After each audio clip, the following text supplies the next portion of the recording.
दोस्तों मेरठ से हमें एक शादी का कार्ड आया है और यह जो शादी का कार्ड है यह पूरे हिंदुस्तानियों के लिए बहुत बहुत बहुत महत्वपूर्ण है। और आपको लगेगा कि भैया दावत तो हमें मिल रही है लेकिन यह शादी का कार्ड पूरे हिंदुस्तानियों के लिए कैसे महत्वपूर्ण होगा। तो चलिए आज हम बता रहे हैं कि यह जो शादी का कार्ड है इसी शादी के कार्ड में पूरे हिंदुओं की सुरक्षा का राज छुपा है। दोस्तों आप देख रहे हैं कि जिस प्रकार देश में हिंदुओं की सुरक्षा को लेकर चिंता जताई जा रही है, जिस प्रकार 9 राज्य से भी हिंदू अल्पसंख्यक हो गए, हिंदू पलायन कर रहे हैं, हिंदू असुरक्षित हैं, इसके लिए हिंदुओं की सुरक्षा के लिए कोई हिंदू पूरे भारत को हिंदू राष्ट्र बनाने के लिए पद यात्रा निकाल रहा है, तो कोई हिंदुओं की सुरक्षा के लिए तलवारें बांट रहा है। लेकिन आप खुद सोचिए, जहां हिंदुओं की सुरक्षा के लिए ये तलवारें बांटी जा रही हैं, कहीं यही तलवारें हिंदू आपस में ही एक दूसरे पे चलाना शुरू कर दे तो फिर क्या होगा। लेकिन हालात कुछ ऐसे ही बन रहे हैं कि जो तलवार हिंदुओं की सुरक्षा के लिए बांटे जा रहे हैं, कहीं यही तलवार हिंदू एक दूसरे पर ही चलाना शुरू न कर दें।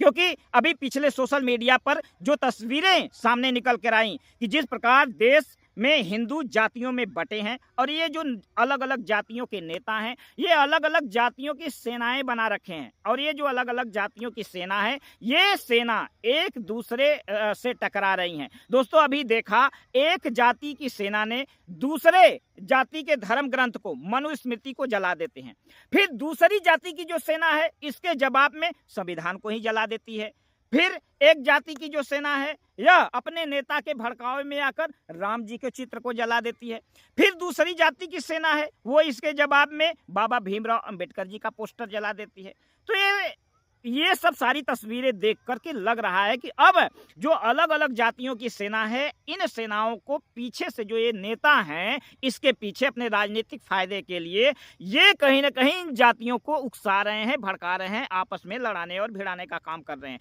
दोस्तों ये जो अलग अलग जातियों के नेता हैं ये अपने जाति को तो ये कर रहे हैं, लेकिन अपने ही परिवार में बाप अलग पार्टी बना रहा है, बेटा अलग पार्टी बना रहा है, तो भाई अलग पार्टी बना रहे, अपने परिवार को तो एक नहीं कर पा रहे हैं, लेकिन अलग अलग पार्टी बनाकर अपने जाति को मूर्ख बना रहे हैं कि एक हो जाओ ताकि इनकी राजनीति चलती रहे। लेकिन ऐसे खतरनाक नेताओं से सावधान होना होगा। दोस्तों इस समय जो सबसे बड़ा खतरा समाज में है, क्योंकि समाज में जो युवा हैं वो सबसे ज्यादा बर्बाद हो रहे हैं नशे में, और ये जो आज के नेता हैं, आज की राजनीति है युवाओं को नशे से बाहर निकालने की बजाय और नशे में ढकेल रही है। अपने खुद जब चुनाव आता है तो अपनी जाति और बिरादरी के युवाओं को नशे में ढकेलते हैं।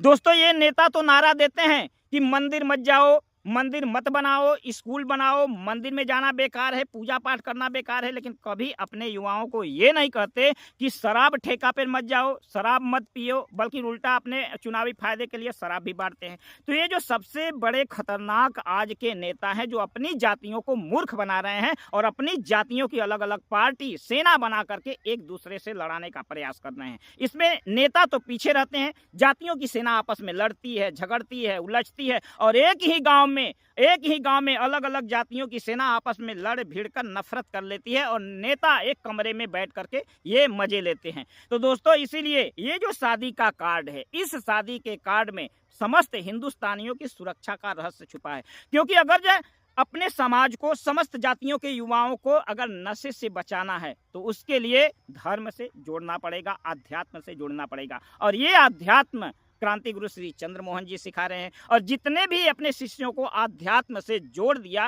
वे खुद चाहे कितने भी बड़े नशेड़ी हों, नशे को लात मार दी और नशे से बाहर निकाल करके खुद समाज के लिए, समाज को एक करने के लिए संघर्ष कर रहे हैं। और पूरे समाज को जाति रहित जो अगर जो एक करना है,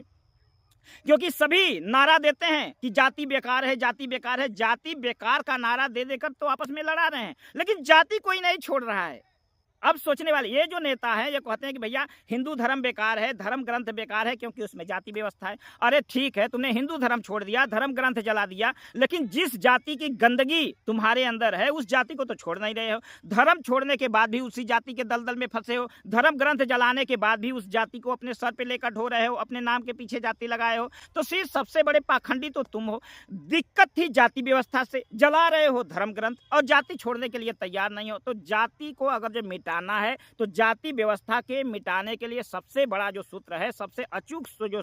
सूत्र है वो है रोटी और बेटी का संबंध। लेकिन आज जो इस शादी के कार्ड को हमने देखा, तो इस शादी के कार्ड पे यही लिखा है अंतरजातीय शादी, और वो भी माता-पिता की सहमति से। तो दोस्तों यही अंतरजातीय शादी ही पूरे देश में जितनी जाति व्यवस्था है उसे मिटा सकती है और जाति व्यवस्था मिटाकर हिंदुओं को एक कर सकती है। अंतरजातीय शादी, रोटी बेटी का संबंध, जो क्रांति गुरु श्री चंद्रमोहन जी के जितने शिष्य हैं वे अपने घर के बाहर बोर्ड भी लगाए हैं, जाति रहित शुद्ध हिंदू का बोर्ड लगाए हैं। इन नेताओं के चक्कर में न पड़े, हाँ उसका साथ दे जो देश को